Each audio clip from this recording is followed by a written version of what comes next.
다음 페이지 가볼게요. 이제 바이러스입니다. 바이러스. 바이러스는 아까 정리했듯이 비세포 구조다라고 했죠. 세포막, 리보솜, 핵산 요 세 가지 조건이 다 충족이 안 되는 거죠. 요게 다 있어야 세포 구조라고 얘기한다는 얘기예요. 하나라도 불충분하면 비세포 구조라고 이야기하시면 되겠어요. 자, 그럼 먼저 요 바이러스의 그림을 한번 보고 얘기를 좀 이어가 볼게요. 왼쪽에 있는 그림은 여러분들 세균이고요. 오른쪽에 있는 그림은 바이러스입니다. 바이러스는 딱 요렇게만 생긴 건 아닙니다. 구조가 굉장히 다양해요. 보시면은 세균은 아까 말씀을 좀 드렸고요. 바이러스는 뭐로 되어 있느냐라고 한다면은 우리가 이제 핵산 플러스 단백질 껍질로 되어 있다라고 얘기하시면 돼요. 핵산 플러스 단백질 껍질. 자, 여러분 보시는 것처럼 DNA를 가지고 있는 바이러스도 있고요. 또 경우에 따라서는 RNA를 핵산으로 가지고 있는 바이러스도 있어요. DNA형 바이러스, RNA형 바이러스. 핵산이 뭐냐에 따라서 이렇게 우리가 분류를 합니다. 자, 보시는 것처럼 이 안에 이제 DNA를 가지고 있고요. 그 바깥쪽에 단백질 껍질인데 우리 학생들이 많이 오해하시는 게 뭐냐면 이거를 세포막이라고 생각하시는데 세포막이 아닙니다. 왜 세포막이 아니냐? 세포막은 주성분이 뭐예요? 우리가 생명과학 1에서도 배웠죠? 인지질층입니다. 근데 여긴 단백질 껍데기라고요. 그렇기 때문에 여러분 이걸 세포막이라고 보시면 안 됩니다. 뭐 꼬리 부분은 여러분들 모르셔도 됩니다. 그래서 기본적으로 구조가 이렇게 되어 있다라는 것으로 생각을 해주시면 되겠어요. 자, 구분을 좀 해보시면 핵산의 종류에 따라서 핵산 종류에 따라 구분을 하시기를 DNA형 바이러스가 있고요. RNA형 바이러스가 있어요. 그 다음에 이 바이러스라고 하는 놈은 스스로 물질 대사를 할 수 없어요. 독립적 물질 대사가 불가능합니다. 그러면 종속해가지고만 물질 대사할 수 있다. 물질 대사는 뭘 만드는 거죠? 에너지를 만들어요. 에너지를 만들어야 생명 활동을 할 수 있어요. 물질 합성도 할 수 있고, 그죠? 그리고 물질 분해도 할 수 있고, 그죠? 그렇기 때문에 얘는 스스로 에너지를 못 만든다. 물질 대사 못하기 때문에 종속해서 살아가요.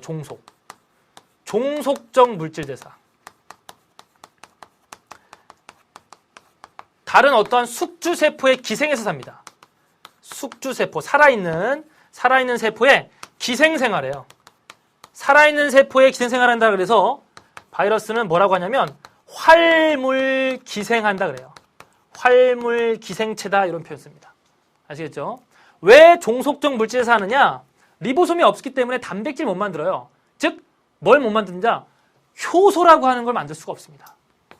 효소를 만들 수 없기 때문에 종속적 물질에서 할 수밖에 없다는 거죠. 그래서 어디 숙주에 붙어 사느냐, 어디 숙주에 빌붙어 사느냐에 따라서 나눠지는데요. 동물 세포에 기생하면 동물성 바이러스. 그죠? 그 다음에 식물에 기생하면 식물성 바이러스. 세균에 기생하면 세균성 바이러스라고 보시면 되겠어요. 여기 그림이 나와 있는 이 그림은요. 세균성 바이러스인 박테리오 파지를 그려놓은 겁니다. 이렇게 숙주에 따라서 분류가 달라진다는 것도 여러분이 한 번 정도 봐주시면 좋겠습니다. 자, 그럼 다시 한번 교재를 와볼게요. 비세포 구조 한번 동그라미 치시고 그 다음에 뭐와 뭐로 되어 있다? 핵산 동그라미, 단백질 동그라미 이렇게 되어 있습니다. 세포막 없다, 리보솜 없다. 세포 구조가 아니에요.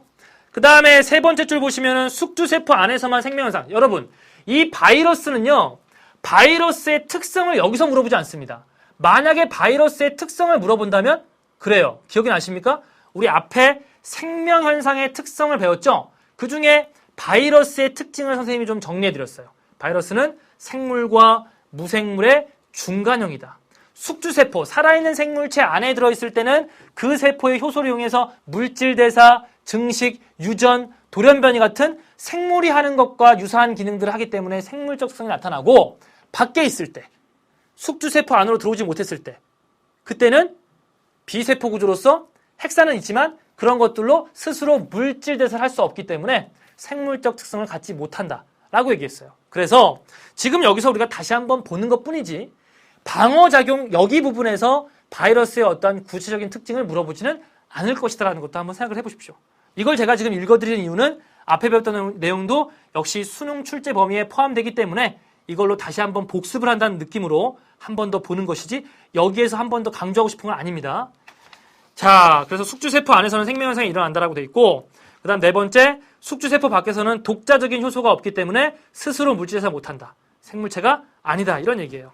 종류에는 말씀드린 것처럼 DNA를 가지고 있는 DNA형 바이러스, 아데노바이러스, 유행성 결막염 같은 것들을 만들어내는 아데노바이러스가 있고, 박테리오파지도 여기고요. 박테리오파지. 그 다음에 천연두 바이러스, 이런 것도 DNA형 바이러스예요. 그 다음에 RNA형 바이러스, 이건 좀 밑줄 치세요. RNA형 바이러스에는 인플루엔자 바이러스, 이거 독감 바이러스입니다, 여러분. 아시죠? 독감 바이러스고, 그 다음에 HIV, 이게 인간 면역결핍 바이러스. 뭐 일으키는 바이러스죠? 에이즈를 일으키는 바이러스죠. 에이즈 바이러스예요. 그 다음에 여러분들 최초의 바이러스라고 하는 게 뭐가 있냐면 HIV도 있고요. 이제 TMV, 담배 모자이크 바이러스. 담배 잎에 이제 모자이크 반점이 만들어진 것을 최초로 발견해가지고 바이러스가 발견된 건데, 이것도 여러분들 RNA형 바이러스라고 보시면 되겠고. 그 다음에 동물성 바이러스는 동물에 감염되는 그러한 바이러스. 식물성 바이러스는 TMV, 요거 식물성 바이러스. 세균성 바이러스는 박테리오파지. 이렇게 좀 구분을 했는데요. 별로 중요한 건 아니기 때문에 넘어가도 좋을 것 같아요. 그 다음 밑에 보시면 질병 유발 방식이 나와 있는데요. 바이러스가 어떻게 증식하는지 그게 탐구 노트에 나와 있는데 그 그림을 같이 좀 보도록 하겠습니다. 이것도 역시 여러분 어려운 그림은 아니니까요. 이 그림 한번 순서에 따라서 쭉 따라가 보시면 되겠습니다. 쭉 따라가 보시면 되는데요. 여기 지금 인플루엔자 바이러스라고 되어 있죠. 예, 이거 이제 인플루엔자 바이러스입니다. 인플루엔자 바이러스 교재에 나와 있습니다. 인플루엔자 바이러스의 구조예요. 그래서 그 바깥쪽에 여기 지금 이렇게 모처럼 꽂혀 있는 게 뭐냐면 이게 당단백질입니다. 당단백질로 단백질 껍질 바깥쪽에 이러한 당단백질을 갖는 것들이 있어요. 부착하는 거죠. 어디에 부착하느냐? 이러한 숙주세포에 수용체가 있습니다. 수용체. 이 수용체에 이 당단백질을 이렇게 결합을 해가지고 달라붙을 수가 있는 거예요. 보시는 것처럼 바이러스가 숙주세포에 결합을 한다라고 되어 있습니다. 자, 표면에 있는 당단백질이 이 수용체를 인식해가지고 달라붙어요. 그러면 이제 얘가 이렇게 들어가는 거예요. 보시는 것처럼 숙주세포에 이제 침입을 했어요. 그죠? 숙주세포 안으로 이동하였다라고 되어 있습니다. 그럼 이 안에는 여러분들 단백질 껍질 보이시고요. 그 안에는 이 바이러스의 핵산이 있다고요. DNA 가지고 있을 수도 있고요. RNA를 가지고 있을 수도 있죠. 자, 여긴 인플루엔자 바이러스니까 RNA일 텐데 그냥 DNA라고 한번 생각해 봅시다. 그러면 이 유전자를 복제합니다. 예. 어떻게 복제할 수 있어요? 이 안에 숙주세포 안에 들어있는 물질 대사의 기구들을 이용하는 거죠. 얘는 물질에서 기구가 없으니까요. 그죠? 그러한 기구들을 이용해가지고 이러한 DNA 같은 것들을 유전자를 합성하고요. 그죠? 그래서 숙주세포의 효소를 이용하여 핵산을 다량으로 복제한다는 거죠. 누구의 핵산을요? 누구의 핵산이요? 숙주세포의 핵산이에요? 아니면 바이러스 핵산이에요? 당연히 바이러스 핵산이죠. 바이러스 핵산을 복제한다 라고 되어 있고요. 그 다음에 역시 바이러스의 유전 정보에 의해서 단백질 껍데기를 만들어내죠. 그죠? 구조물을 만들어야 될 거 아닙니까? 원래의 모양으로 만들기 위해서 증식을 하기 위한 그런 과정이에요. 그렇게 보시면 되겠고, 그 다음에 이제 당단백질 표면에 당단백질도 이렇게 만들어낸다는 거죠.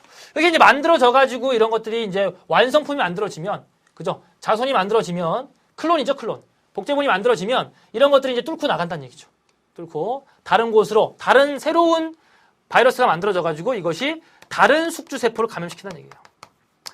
다른 숙주세포로 또 떠나는 거죠. 그림에서 여러분들이 좀 이해하실 수 있는 게 뭐냐면 이렇게 새로 만들어진 것이 밖으로 나오면서 숙주세포의 세포막을 이렇게 일부가 빠져나가게 되는 거죠. 세포막의 일부가 터져버리는 거죠. 그래서 여러 개, 다량의 만들어진 바이러스가 이 세포막을 통해서, 숙주세포막을 통해서 나가게 되면 이 세포막들이 손상을 입어가지고 결국 이 숙주세포가 파괴돼 버린다라고 보시면 되는 거예요. 아시겠죠? 자, 그런 식으로 증식해가지고 다량이 나오게 되면은 숙주세포의 막 일부가 같이 나오기 때문에, 그죠? 같이 나오기 때문에 다량이 빠져나올 때 이 숙주세포의 막이 파괴되어가지고 숙주세포가 파괴된다라고 여러분이 생각을 해주시면 되겠습니다. 자, 그 다음으로 여러분들 치료를 보시면 아까 우리가 이제 세균 치료는 뭐라 그랬습니까? 항생제라 그랬죠?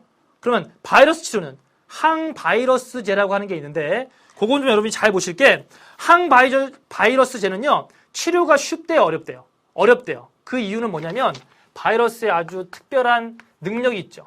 돌연변이의 능력이 있기 때문에 변장술에 능해요. 바이러스는 변장술에 능하기 때문에 항바이러스제로 치료가 어렵다라고 보시면 되겠어요. 뭐 치료뿐만이 아니라 예방도 어렵고요. 치료도 어려운 게 바로 바이러스입니다. 바로 돌연변이가 잘 일어나기 때문이다 라고 생각을 해주시면 되겠는데요. 아까 우리가 세균성 질병도 잠깐 봤으니까 여기서 바이러스성 질병도 잠깐 필기해 볼게요. 자, 여러분 여백에다가 한번 바이러스성 질병도 한번 정리를 좀 해보면 아까 이제 세균성 식중독도 있지만 식중독이 바이러스에 의해서 일어나요. 바이러스성 식중독이라고 하는 것도 있고요. 그 다음에 여러분들 뭐 감기, 우리 겨울철 감기, 독감, 그 다음에 중증 호흡기 증후군, 중증 우리 급성 호흡기 증후군이라고 해가지고 사스라고 하는 거 우리 있었죠. 뭐 이런 거라든지, 그 다음 뭐 에이즈 이런 것들 우리가 바이러스성 질병 중에 하나다라고 생각을 하시면 되겠습니다.